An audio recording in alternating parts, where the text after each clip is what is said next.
fire when ready. What'd you get done today? Well, today would be really game plan day number one. So it was, we put some things in the other practices when the varsity went at it, but today would be like a Tuesday of game week type practice. Tomorrow will be an extended Tuesday and then start Wednesday type practice. And then we'll finish up Wednesday on Tuesday and then have Thursday type practice on Thursday. So we'll have everything in by the time you guys go home. What does Mississippi State do best on offense? Well, I think number one, they're very talented on the perimeter. Quarterback is incredibly efficient. Does a great job getting the ball out to his weapons. And up front, they're very physical. The backs they run a counter play as well as we've seen anybody run that counter play. And Dan's done a great job every stop he's been at. So conceptually, they put pressure on you. They attack what you do schematically. And then situationally, they put a lot of stress on you. They do a nice job in third down situations. They got the Tebow package in short yardage and then down on the goal line.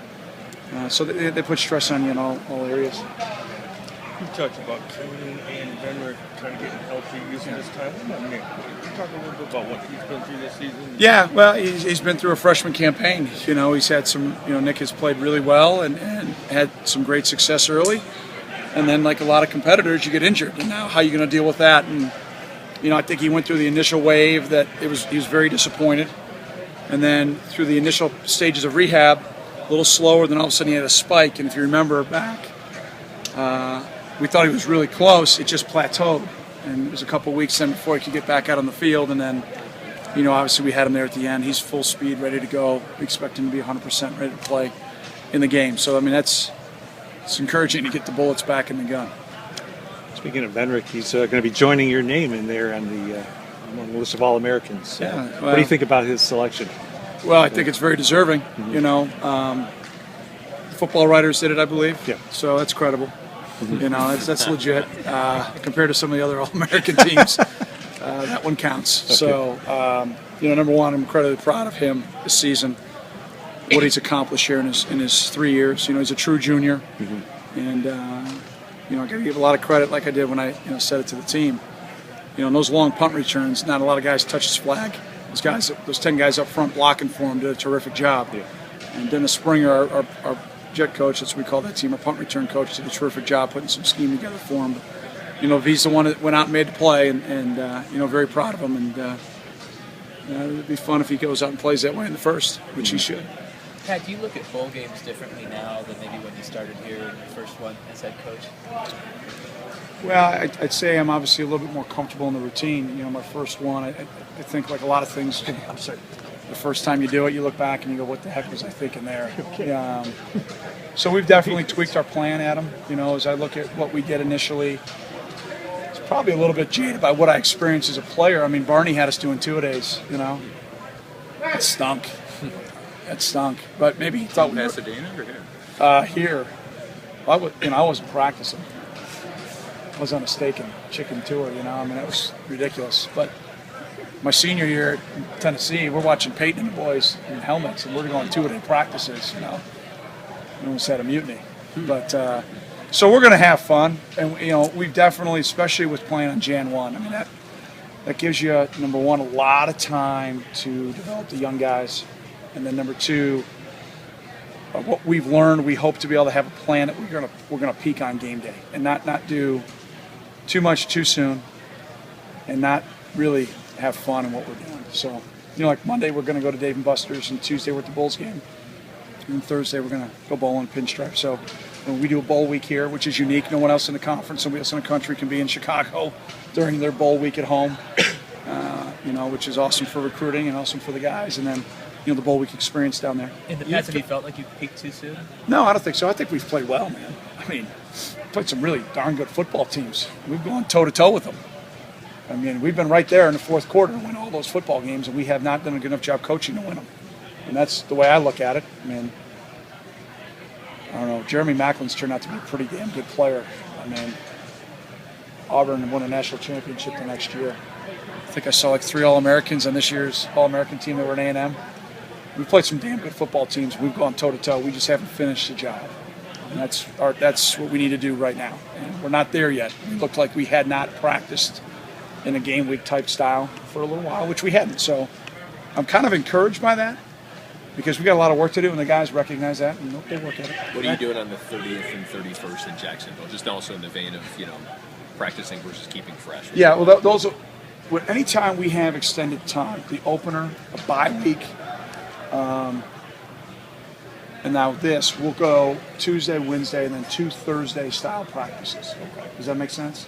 What is Thursday style practice? I don't let you come to those, right? Yeah, that's it's secret. But no, I'm joking. But we heavy kick emphasis, and then we work through all the situations that'll come up in a game in a non-Tuesday, Wednesday type tempo. So we'll separate a little bit more, do a little bit more O emphasis, D emphasis, and then heavy kick. Heavy. Hit. Is there any hitting on controlled? On those Very Thursday controlled. practices? Very controlled. You've talked often about the maturity of this game. Yeah.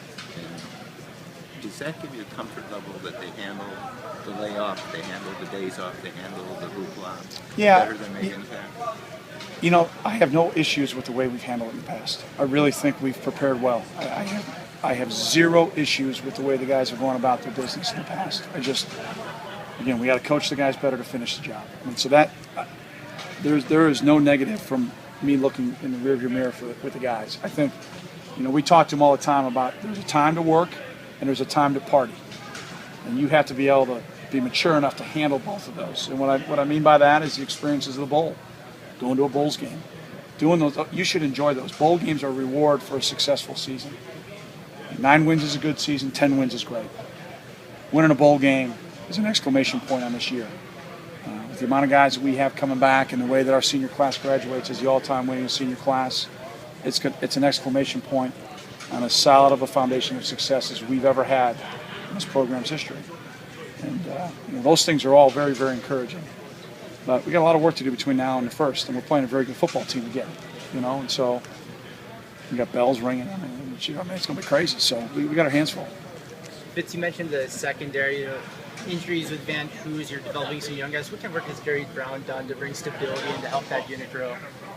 Well, you set your watch on Jerry Brown. He's been here 20 years. There's no more stable and consistent guy, I think, in college football than Jerry. And mentorship and the job he's done for 20 years here and 118 wins speaks for itself. But he's done a terrific job. I think he and Hank have done a great job with our secondary. McNeil Parker's our GA that works back there, that have done a really good job of playing to our guys' strengths, and then the guys have really been competitive and improved throughout the year, Chris. A lot of intelligent and athletic players out there, but does Patrick Ward, is he unique in just the two standpoints? Yeah, they gave the academic Heisman the young man from Alabama, and probably rightfully so. He had a 0.05 higher GPA, I guess, but he's a special guy. High character, very devout in his faith. Obviously, his academic credentials speak for themselves, and his play.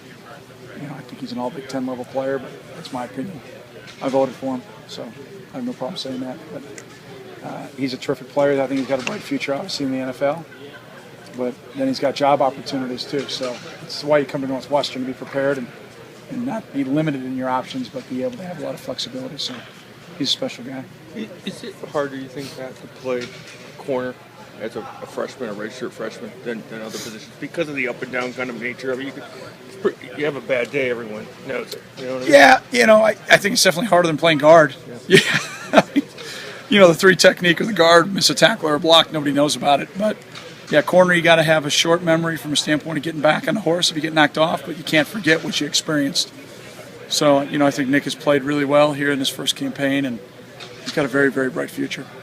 Coach, the media likes to sensationalize college coaches being disloyal to programs and students for accepting new positions. Yeah. As a tenured coach yourself, what is your opinion on the portrayal? And it's a good question. You can't control what other people say about you. I've got a group of people that think I'm the worst person in the world, and I got a family that thinks I'm okay. So you just focus on what you can control, and it's a public business. It's a people business. It's a passionate business, and when coaches have opportunities to maybe better themselves professionally, to better themselves from a standpoint financially for their families, you can't fault them for that. And I don't know every coach's individual situation, so I'm not to speak to that. But for me, I've got my dream opportunity in my hometown and a place that I want to raise my young men, and the privilege to work with Northwestern student athletes. So it's a great opportunity and a great privilege to have that responsibility, and I just focus on what's important for me, not the other situations for other guys. We can do one more for Coach if you need it. Cool, thanks, guys.